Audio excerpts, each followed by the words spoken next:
This thing, you know, this was one of the most dramatic political moments I have seen actually in my life. It was so dramatic, and I want to explain why I think this. Trump is a master. There are two speeches here that we have to talk about. One is the political speech, and the other is the substantive speech. The political speech is a masterpiece. I mean, it's probably the best. Let me think about this for a minute. It's the best State of the Union, certainly in the last two administrations. Certainly, Obama never gave a good one, and George W. Bush never gave a good speech ever. So, you know, I think it's certainly the best, like in the last 10 years at least. And Trump is a master at changing the narrative. This is what he knows. You know, that press conference he gave where all the reporters were saying, oh, it was belligerent, it was mean, he made this mistake, he made that mistake. That ended this stupid and untrue Russian conspiracy thing that they were building up to. Remember, like the day before, or 2 days before, Chuck Todd says, welcome to day one of the biggest scandal ever. Gone. He just took it away. Now the whole thing is this tumultuous. What the mainstream media always do is they report things that may or may not be true, and then they just assume them to be true. So they say there's chaos in the White House. Well, the Trump administration says, no, there's no chaos here. You know, we've made some mistakes. They're going forward. It doesn't seem like chaos to me, but I don't know the truth. I'm not there. But then all the press does is they'll lead every story with the chaotic opening month of the Trump administration, the chaos this, the chaos that, unpresidential this. Trump just took that and he blew it up, and the whole speech was constructed to do that. You know, here's a phrase I heard maybe 4 times from different commentators, but I brought in this one because it's Van Jones, who is obviously far, far, far to the left. The phrase was, Trump now is the president. Trump became the president. And Van Jones was talking about the moment where he honored the Navy SEAL. Here it is. He became president of the United States in that moment, period. There are a lot of people who have a lot of reason to be frustrated with him, to be fearful of him, to be mad at him. But that was one of the most extraordinary moments you have ever seen in American politics, period. And he did something extraordinary. And for people who have been hoping that he would become unifying, hoping that he might find some way to become presidential, they should be happy with that moment.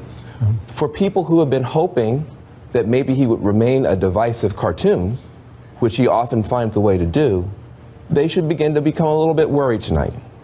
Because that thing you just saw him do, if he finds a way to do that over and over again, he's going to be there for 8 years. Now, there is a lot that he said in that speech that was counterfactual, that was not right, that I oppose and will oppose. But he did something tonight that you cannot take away from him. See, that Van Jones was slammed for this. You know, people were tweeting, he's a traitor, he's this, he's that, you know, it's all wrong.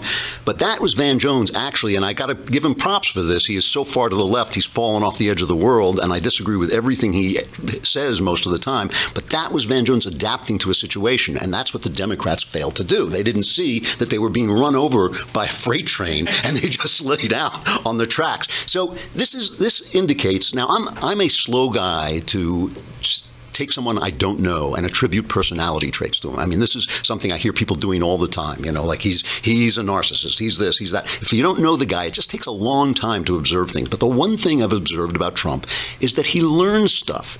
This is what he told us he would do. He said, you know, we said, you don't know anything about being president. And he said, basically, I'll learn and I'll appoint the best people. He has appointed the best people, and he does learn. You know, he was on Fox and Friends just the other day saying, they asked him to grade his administration, and he said, of course, I mean, when you ask that of Donald Trump, you assume he's going to say A+ on everything.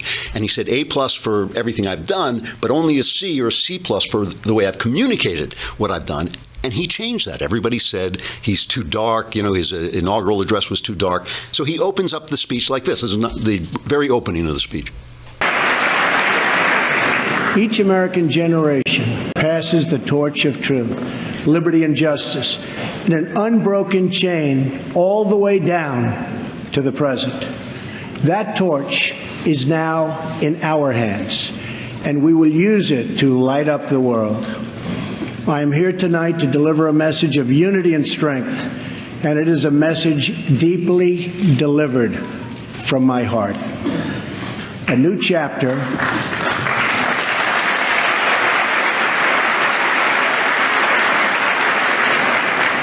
of American greatness is now beginning. A new national pride is sweeping across our nation, and a new surge of optimism is placing impossible dreams firmly within our grasp. What we are witnessing today is the renewal of the American spirit.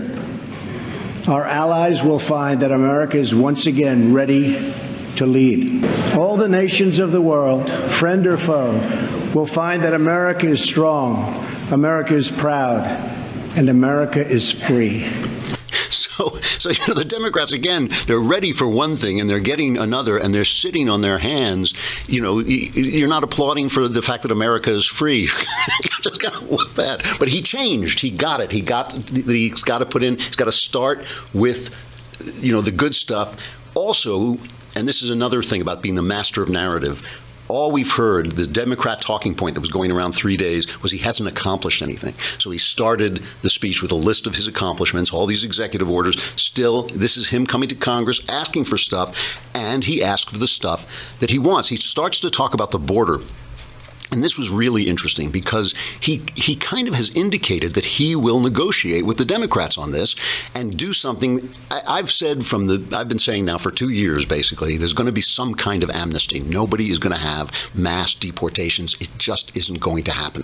And I think they can either ignore the fact that people are here illegally or give them some kind of path to citizenship. And nobody, even the people who think they want to see mass deportations, really want to see them, because once those come on your TV screen and once you see little children being torn out of their mother's arms, you're not going to like it so much. Nobody's going to like it, and it's going to eat away at his popularity.